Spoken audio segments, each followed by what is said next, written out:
স্ত্রীর শুধু একটি ধর্ম, একটি কর্ম, সেটা কি? সেটা হলো স্বামীর সেবা। স্বামীর সেবা ছাড়া স্ত্রীর দ্বিতীয় আর কোনো ধর্ম নেই। মন দিয়ে শুনবে। আপনি স্মৃতি শাস্ত্র পড়ুন, আপনি যখন সংহিতা পড়বেন, মহাভারতের মধ্যে অনুশাসনিক পর্বের মধ্যে, অনুশাসন পর্ব যে রয়েছে মহাভারতের, তার মধ্যে মহর্ষি বেদব্যাস স্ত্রী ধর্মের খুব সুন্দর বর্ণন করেছেন। ভগবতী অনসূয়া মা সীতাকে স্ত্রী ধর্মের বর্ণন করেছেন রামায়ণের মধ্যে। সেখানে কি বলেছেন? স্ত্রীকে একমাত্র শুধু স্বামীর সেবা ছাড়া আর অন্য কিছু করার প্রয়োজন নেই। স্ত্রী যদি কোথাও দীক্ষা নাও নেয়, স্ত্রী যদি দেবদেবীদের উপাসনা নাও করে, স্ত্রী যদি কোনো জপ তপ পূজা পাঠও না করতে পারে, ঐকান্তিকভাবে সে যদি শুধু একমাত্র স্বামীর সেবা করে, খুব মন দিয়ে শুনবে, তাতে কি হয় বলে, দেবতারাও সেই নারীকে সবসময় বন্দন করেন। পতিব্রতা নারীর এতটা মহিমা, এতটা মাহাত্ম্য। শুধু পাতিব্রত ধর্ম, পতিব্রত ধর্মই একমাত্র স্ত্রীর জন্য শ্রেষ্ঠ ধর্ম। হ্যাঁ, খুব মন দিয়ে শুনবে। অনেকে জিজ্ঞাসা করে স্ত্রীর ধর্ম কি? তা স্ত্রীর মূল ধর্ম হলো স্বামীর সেবা। সেটাকে ভগবান এখানে বলছেন রাসের মধ্যে। কি শ্লোকটা দেখুন, ভর্তুহু শুশ্রূষণাম স্ত্রীণাম পরো ধর্ম, একমাত্র ভর্তার সেবা। ভর্তা, ভর্তা মানে স্বামী। কালকে আমি বলেছিলাম না ভর্তা। হ্যাঁ, ভর্তা বলতে আবার ওই আলুর ভর্তা, বেগুন ভর্তা নয়। হ্যাঁ, প্রেম সে বলো। আমাদের রাধাকুণ্ডের পণ্ডিতজি ছিলেন নন্দলাল পণ্ডিতজি। আপনারা হয়তো অনেকে জানবেন না, এখানে পুরানো যদি কেউ থাকে তাহলে ভালো করে জানবে। নন্দলাল পণ্ডিতজি খুব সুন্দর। হ্যাঁ, রাধাকুণ্ডে নন্দলাল পণ্ডিতজি যখন পাঠ করতেন না, এই ভর্তা শব্দ আসলে এত সুন্দর মজার ব্যাখ্যা করতেন ভর্তা নিয়ে। আমাদের মুরারি মনে পাঠ করতেন তো। হ্যাঁ, নন্দলাল পণ্ডিতজি খুব মানে রসিক বক্তা ছিলেন, খুব রসিক বক্তা ছিলেন। হ্যাঁ, তো স্ত্রীর একমাত্র ধর্ম হলো স্বামীর সেবা। ভর্তুহু শুশ্রূষণা বলে, স্বামী যদি খারাপ হয়, ভগবান বলছেন খারাপ মানে কি, কতটা খারাপ? তাহলে শুনে নাও, দুঃশীল দুর্ভাগ বৃদ্ধ জড় রোগ্য অধনো পিবা পতিহি স্ত্রীভির নাহাতব্য লোকেপসুভিরপাতকি। স্বামী যদি দুশ্চরিত্রবানও হয়, দুঃশীল, দুর্ভাগ, দুর্ভাগ্যযুক্ত হয়, দুর্ভাগা। রাজা নল কি ছিল? দুর্ভাগ্যযুক্তই তো ছিল। রাজা নলের মতন দুর্ভাগ্যবান আর কে হবে? যেই রাজা নল ঘুমিয়ে রয়েছে, তার পরনের কাপড়, শরীরের মধ্যে যে বস্ত্র, সেই বস্ত্র পর্যন্ত চিল পাখি নিয়ে চলে গেছে, নির্বস্ত্র একদম। তার কাছে রাজ্য চলে গেছে, অর্থ চলে গেছে, সম্পত্তি চলে গেছে, গায়ের কাপড়টা পর্যন্ত চলে গেছে। তার স্ত্রী দময়ন্তী সেই পরিস্থিতির মধ্যেও নিজের স্বামীকে ত্যাগ করে। এই হলো নল আর দময়ন্তীর কথা। বিচার করে দেখুন, সেই দময়ন্তী নিজের শাড়ি থেকে অর্ধেকটা কাপড় ছিঁড়ে তারপরে গিয়ে রাজা নলকে দিচ্ছেন, বলে নেন আপনি নিজের শরীরকে ঢাকুন।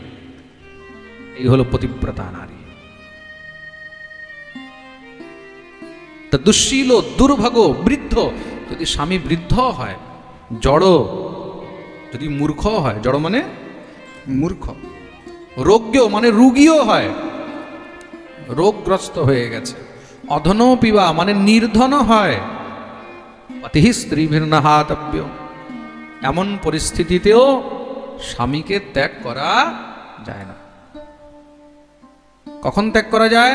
বলে লোকেপসুভিরপাতকি, সে যেন মহাপাতকী না হয়। মহাপাতকী কাকে বলা হয়েছে? বলে যে ব্রহ্ম হত্যা করেছে। মন দিয়ে শুনবে, যে ব্রহ্ম হত্যা করেছে, যে গো হত্যা করেছে, একমাত্র তাকেই মহাপাতকী বলা হয়। মহাপাতকী হলে একমাত্র তবেই তাকে ত্যাগ করা যায়, অন্যথা কোনো পরিস্থিতিতে স্বামীকে ত্যাগ করা যায় না। আমি তো পরপুরুষ, পরপুরুষের কথা শ্রবণ করা, পরপুরুষের দর্শন করা, শ্রবণাৎ দর্শনাৎ ধ্যানান ময়ি ভাবো কীর্তনাৎ ন তথা সন্নিকর্ষেণ প্রতিয়াত ততো গৃহাৎ। এগুলো দোষ। যাও যাও, এখনো সময় আছে। প্রতিয়াত ততো গৃহান, নিজের নিজের ঘরে ফিরে যাও। গোপীগণ বললেন, যা বলার ছিল বলে নিয়েছো? ভগবান বললেন, হ্যাঁ। কেন? বলে, এবার আমরা কিছু বলবো? বলে, বলো। এবার গোপীগণ উত্তর দিচ্ছেন, দেখুন ভগবান গোপীদেরকে বুঝিয়েছেন, এবার গোপীরা ভগবানকে বোঝাচ্ছেন। এই যে গোপীরা গোবিন্দকে বোঝাচ্ছেন, এটাকেই প্রণয় গীত বলা হয়েছে। কি বলা হয়েছে? প্রণয় গীত। ভাগবতের দশম স্কন্ধের মধ্যে এই যে বিশেষ 5টি গীত রয়েছে, যাকে আমরা পঞ্চগীত বলে থাকি। 5টি গীত কি কি? হ্যাঁ, 5টি গীত কি কি? বেণু গীত, প্রথম হলো বেণু গীত, তারপরে হলো প্রণয় গীত, তারপরে হলো গোপী গীত, তারপরে কি? গোপী গীত, তারপরে হলো যুগল গীত, আর তারপরে হলো ভ্রমর গীত। এই 5টি হলো বিশেষ দশম স্কন্ধের পঞ্চগীত। তা আমরা কালকে শুনেছিলাম বেণু গীত, এখন আসলো প্রণয় গীত। তো গোপীরা প্রণয় গীতে গোবিন্দকে উত্তর দিচ্ছেন। মৈবং বিভোরহতি ভবান গদিতুম নৃশংসম সন্তজ্য সর্ব বিষয়াস্তব পাদমূলম ভক্তা ভজস্ব দুরবগ্রহমাত্যজাস্মান দেবো যথাদি পুরুষো ভজতে মুমুক্ষুম यत्पत्यपत्य सुहृदामनुवृत्तिरङ्ग स्त्रीणां स्वधर्म इति धर्मविदात्वयोक्तम् अस्त्वैवमेतदुपदेशपदे त्वयीशे प्रेष्ठो भवास्तनुभृतां किल बन्धुरात्मा। आहा, ভাগবতের মধ্যে আলাদা আলাদা ছন্দ রয়েছে, কিন্তু প্রত্যেক ছন্দের অনুসারে ভাগবতের শ্লোককে গায়ন করা উচিত। অনুষ্টুপ ছন্দের শ্লোক অনুষ্টুপ ছন্দের মতন গায়ন করা উচিত, বৃহতি ছন্দের শ্লোকগুলো বৃহতি ছন্দের মতন, হ্যাঁ, গায়ত্রী ছন্দের শ্লোক গায়ত্রী ছন্দের মতন। গায়ত্রী ছন্দের মধ্যে আলাদা আলাদা ভাগ রয়েছে, কিন্তু এগুলো ছন্দশাস্ত্র যখন পড়বে তখন সেই ছন্দশাস্ত্রের মধ্যে এগুলোর এক একটি খুব সুন্দর বিশ্লেষণ বোঝা যাবে।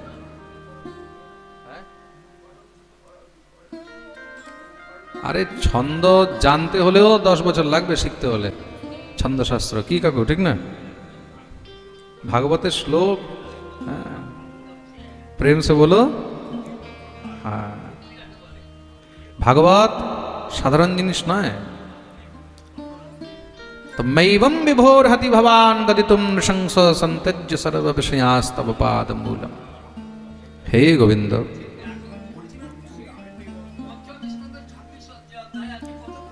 কত করা গদ্য, গদ্যকার, পুরো গদ্য একদম। হ্যাঁ, এই প্রসাদ দাও, প্রসাদ দাও ওনাকে, প্রসাদ।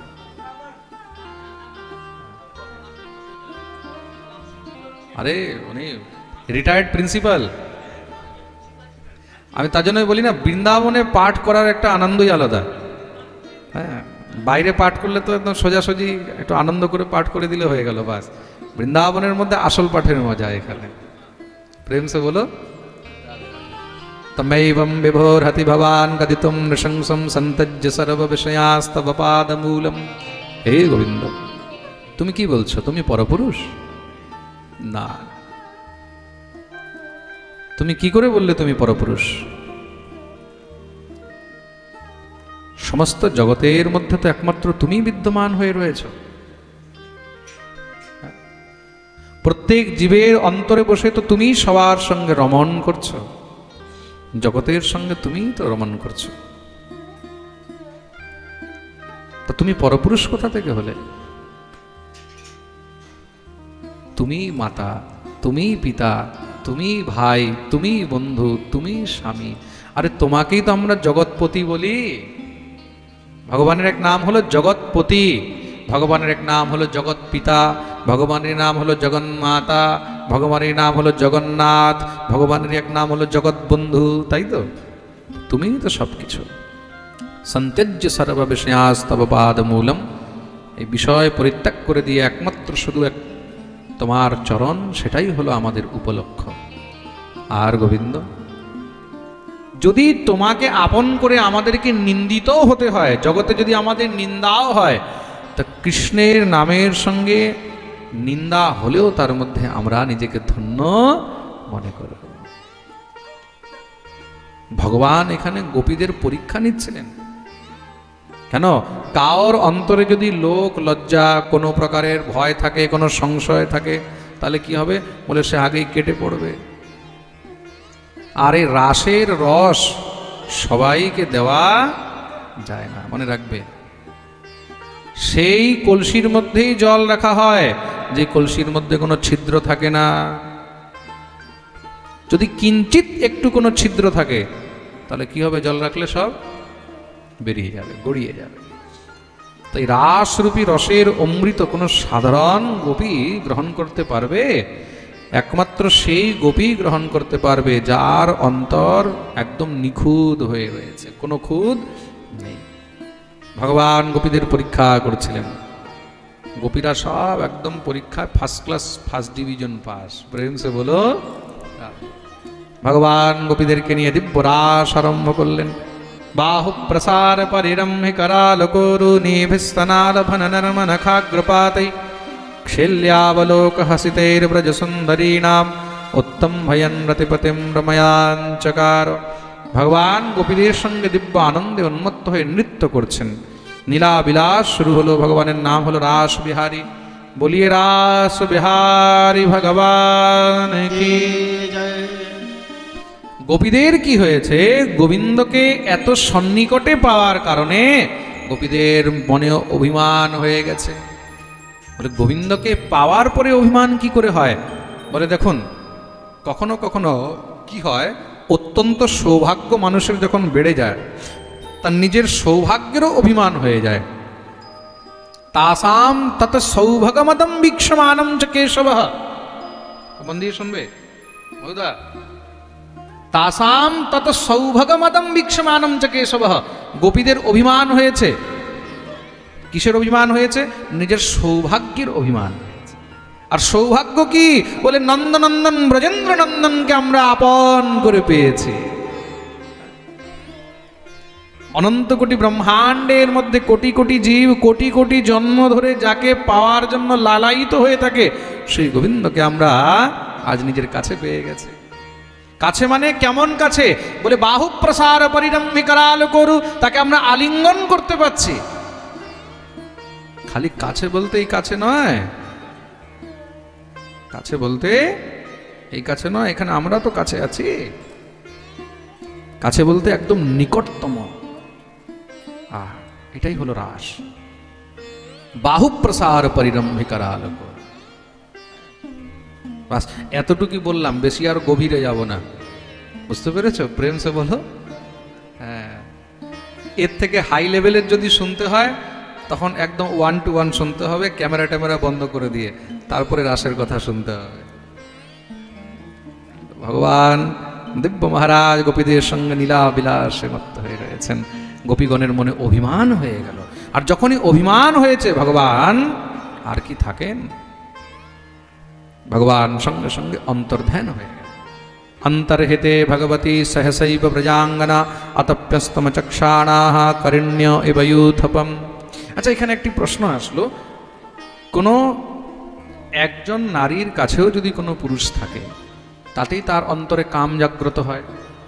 ভগবান এক থেকে এক দিব্য মহারাজ অপ্সরাদেরকে পর্যন্ত যারা লজ্জিত করিয়ে দেয় এমন ব্রজসুন্দরীগণ, তাদের নিকটে গিয়েও ভগবানের মধ্যে কি কাম ভাবনা আসলো না? বলে জানো কামের কি দুর্গতি করেছে ভগবান? কামের কি দুর্গতি করেছে? ভগবান যখন রাস করছেন তখন কাম এসেছে ভগবানের সঙ্গে যুদ্ধ করতে। খুব মন দিয়ে শুনবে। উত্তম ভয়ান রতিপতিম রময়াঞ্চকার। রতিপতি এসেছে যুদ্ধ করতে। কিসে? বলে দুনিয়ার মধ্যে সবাইকে পরাজিত করেছি, আজকে আমি গোবিন্দকে পরাজিত করতে চাই। কেন? বলে পুরানো ভগবানের সঙ্গে হিসাব চুকাবো। একবার কাম গোবিন্দের কাছে গেছে, বলে প্রভু কি হয়েছে? বলে আপনার সঙ্গে একবার যুদ্ধ করতে চাই। ভগবান হাসছেন, আচ্ছা আমার সঙ্গে যুদ্ধ করবে? কেন? বলে সবাইকে আমি নিজের কামে বশীভূত করেছি, তাহলে বলে একবার আমি আপনাকেও নিজের জোর দেখাতে চাই। ভগবান বললেন ঠিক আছে, যুদ্ধ করতে চাও, চলো মানলাম তোমার কথা। তা যুদ্ধ দুই প্রকারের হয়। যুদ্ধ দুই প্রকারের হয়, দেখো সব জেনে রাখো ভালো করে। দুই প্রকারের যুদ্ধ কিরকম জানো কি? কাম বলছে সে তো আমি জানি না। ভগবান হাসছেন, বলে বেটা যুদ্ধ করতে এসেছে এটাই জানি না যুদ্ধ কত প্রকারের হয়। মধুদা, কত প্রকারের যুদ্ধ হয়? দুই প্রকারের। এখন দুই প্রকারের যুদ্ধ কিরকম হয় জানো? বলবো? এবার শোনো ভালো করে, আগে প্রেম সে বলো। হ্যাঁ, যুদ্ধ দুই প্রকারের হয়, এগুলো সব একদম পুরো আজকে বই খুলে বলে দিচ্ছি। এক হলো ময়দানের যুদ্ধ, ময়দানের মানে খোলা মাঠের যুদ্ধ। আরেক হলো ঘরের ভিতরে দরজা বন্ধ করে যুদ্ধ। এক হলো ঘরের ভিতরে দরজা বন্ধ করে যুদ্ধ, আরেক হলো খোলা মাঠের যুদ্ধ। এবার তুমি বলো কাম, তুমি কোন যুদ্ধ করতে চাও? দরজা বন্ধ করে ঘরের ভিতরে না খোলা মাঠের মধ্যে? কাম বলছে দুইটার মধ্যে পার্থক্য কি আছে? বলে দেখো, মাঠের যুদ্ধের মধ্যে তো পালাবার জায়গা আছে, দরজা বন্ধ করে যেখানে যুদ্ধ হবে সেখানে আর পালাবার জায়গা নেই। কি হবে? বলে এক না একজনকে শেষ হতেই হবে। তা কাম বলছে প্রভু মাঠের যুদ্ধটাই ঠিক আছে। কেন? বলে কিছু হলে তো পালাবার রাস্তা থাকবে। ভগবান বললেন বাপ বেটা, যুদ্ধ করতে এসেছে আর আগের থেকেই পালাবার রাস্তা খুঁজে নিয়েছে। তো ভগবান বললেন ঠিক আছে, তাহলে তোমার সঙ্গে মাঠের যুদ্ধ হবে। কবে? বলে দাপরের অন্তে, যখন আমি কৃষ্ণ অবতার নেব তখন সেই কৃষ্ণ অবতারে তোমার সঙ্গে খোলা মাঠে যুদ্ধ হবে। আজ ভগবান একদম খোলা, হাজার হাজার সহস্র সহস্র সব ব্রজসুন্দরীগণ রমণীগণ, তাদের সঙ্গে ভগবান সেখানে দিব্য মহারাজ রাসে উন্মত্ত হয়ে রয়েছেন। কাম এসে উপস্থিত হয়েছে।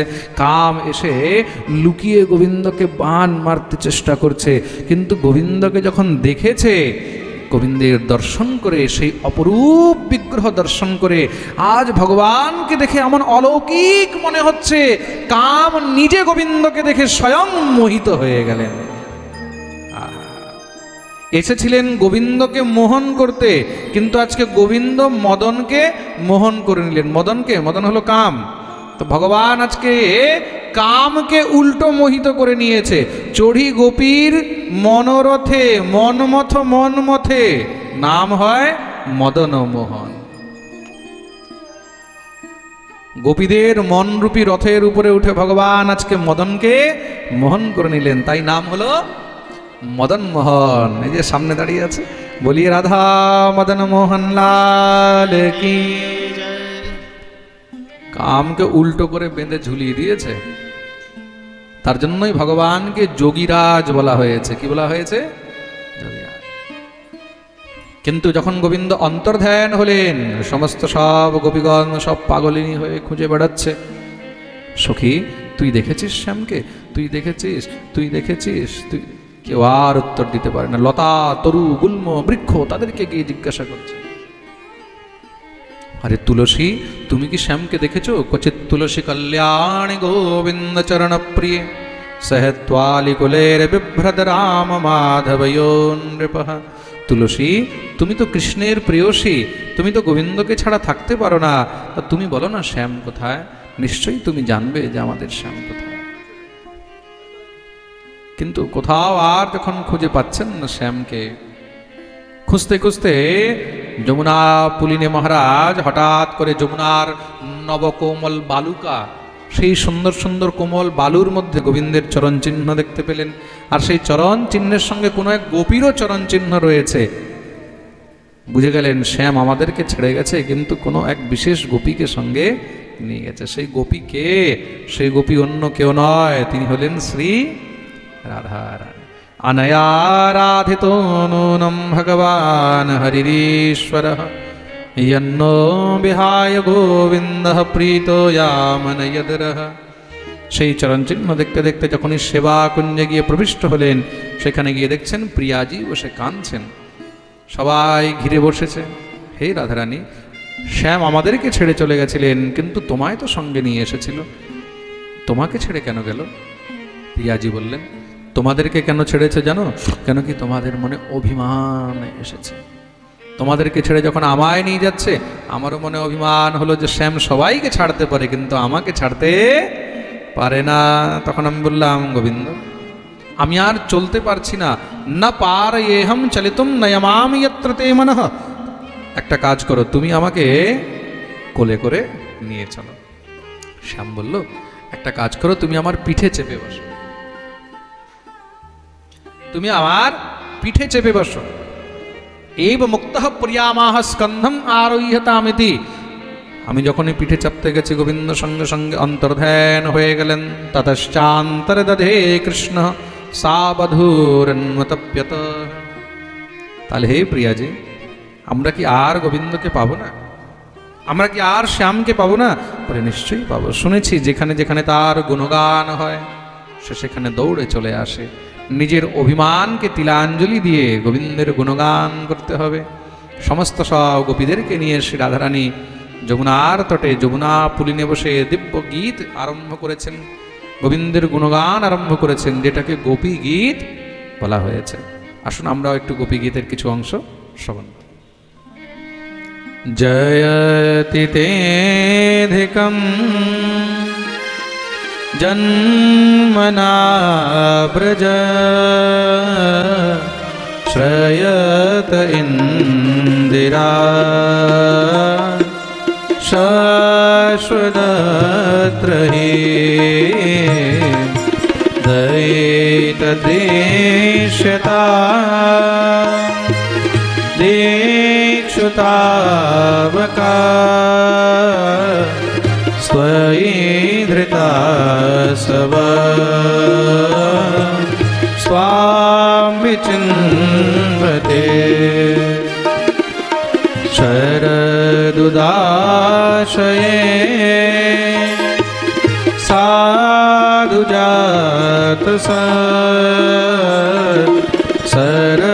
सरसिजोदर श्रीमुषादृशा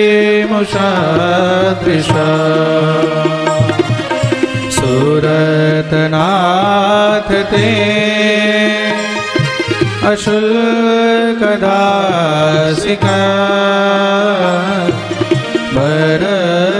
वरदनिघ्नतो नेह किं वर विषजलाप्यया व्यालराक्षसा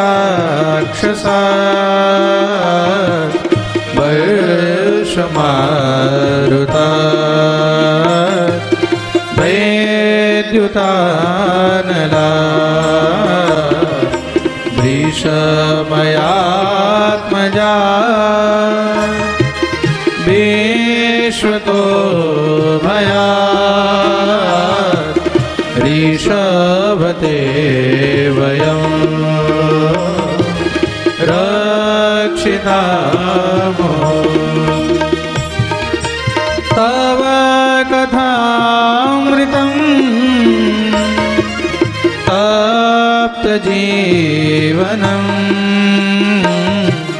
कविविरीडितं कल्मषापहं श्रवणमङ्गलं श्रीमदाततं भुवि गृह्णन्ति ते भूरिदा जना भूरिदा जना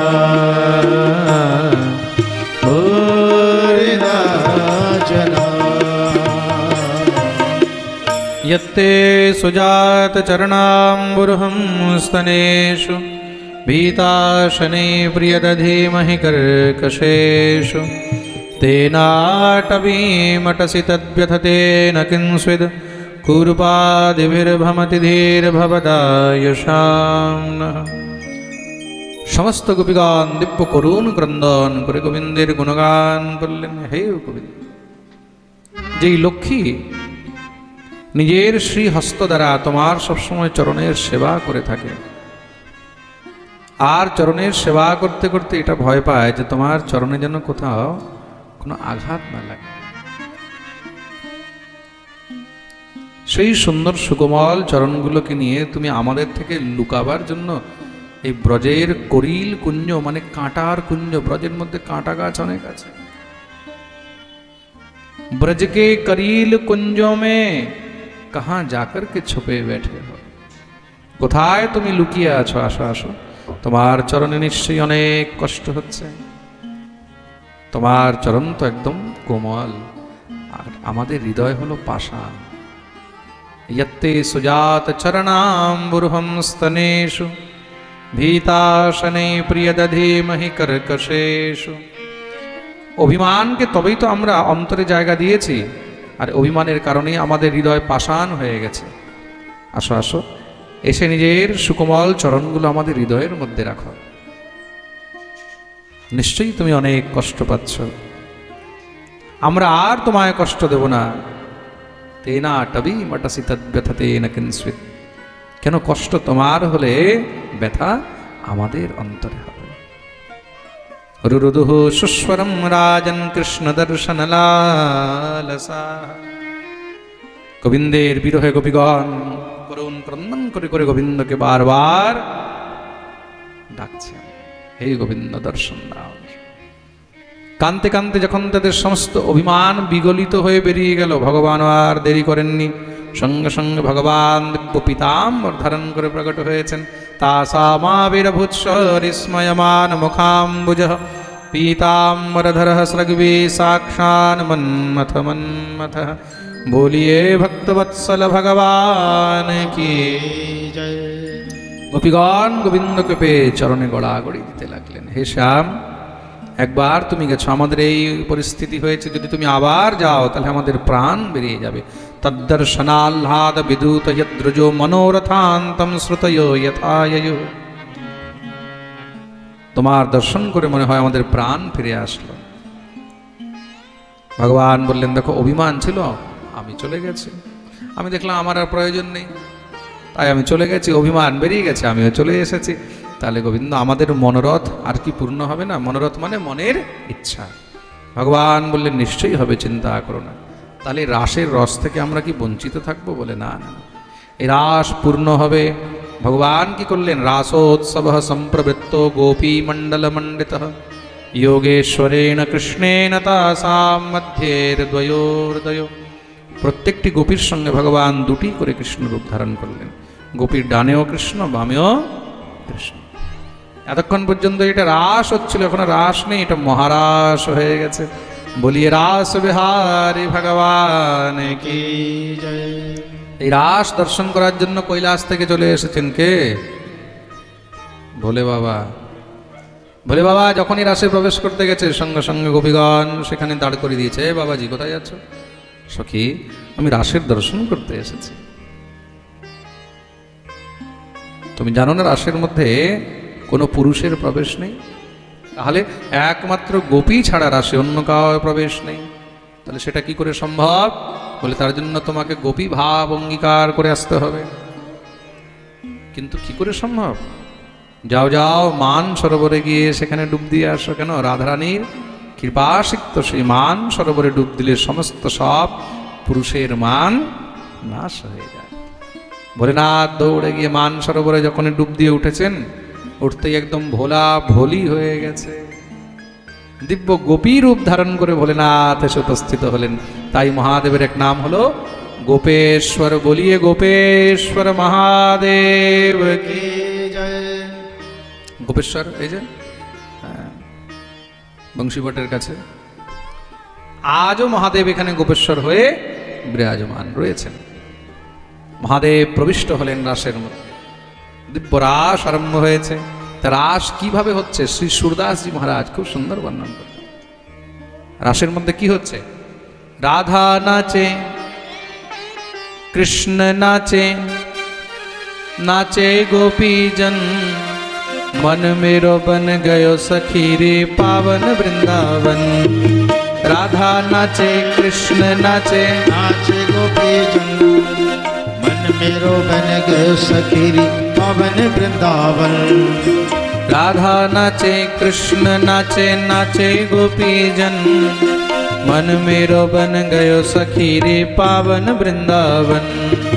राधा नाचे कृष्ण नाचे, नाचे गोपी जन, मन मेरो बन गयो सखी रे पावन वृंदावन। কে কে নৃত্য করছে? রাধা নাচে কৃষ্ণ নাচে, নাচে গোপী জন, मन मेरो बन गयो सखीरी पावन वृंदावन, सखीरी पावन वृंदावन। আর কে নৃত্য করছে? ब्रह्मा नाचे विष्णु नाचे, नाचे देवगण, ब्रह्मा नाचे विष्णु नाचे, नाचे देवगण, मन मेरो बन गयो सखी रे पावन वृंदावन। मन मेरो बन गयो सखी रे पावन वृंदावन। আর কে নৃত্য করছে? चंदा नाचे सूरज नाचे, नाचे तारागण, चंदा नाचे सूरज नाचे, नाचे तारागण, मन मेरो बन गयो सखी रे पावन वृंदावन। सखी रे पावन वृंदावन, सखी रे पावन वृंदावन। रास रचो है, रास रचो है, यमुना के तट हरि रास रचो है। रास रचो है, रास रचो है, यमुना के तट हरि रास रचो है। रास रचो है, रास रचो है, रास रचो है, महारास रचो है। रास रचो है, सबाई दोनों हाथ खुले ताली से राधे। रास रचो है, महारास रचो है।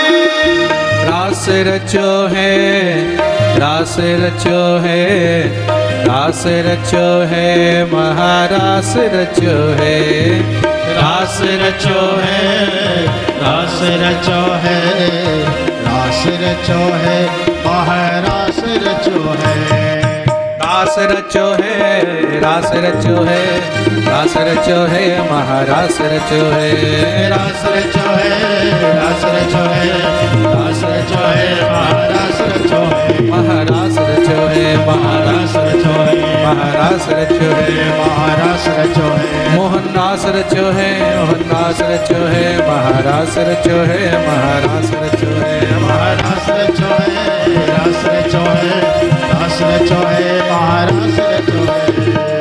बोलिए रास बिहारी भगवान की जय, राधा मदन मोहन लाल की जय। जय श्री राधे।